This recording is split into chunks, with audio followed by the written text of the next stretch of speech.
अस्सलाम वालेकुम।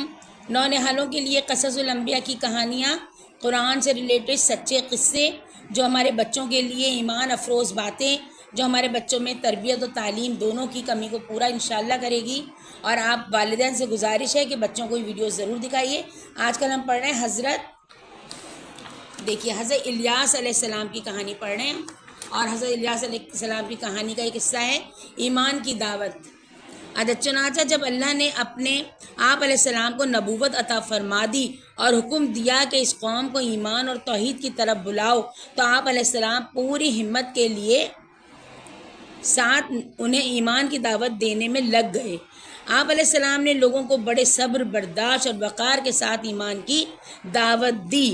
तो क्या मतलब हुआ कि देखिए, हज़रत इस्माईल अलैहिस्सलाम, हज़रत इब्राहीम अलैहिस्सलाम, हज़रत याह्या अलैहिस्सलाम, तमाम लोगों की कहानियाँ जो हैं वो हमारे लिए एक ईमान अफरोज़ कहानियाँ हैं। इसी तरह हज़रत इलियास अलैहिस्सलाम की कहानी है जो कि बच्चों के लिए बहुत ज़रूरी मालूमात हैं। वीडियो को लाइक कीजिए, शेयर कीजिए और कमेंट करके लाजमी बताइए। ईमान की दावत।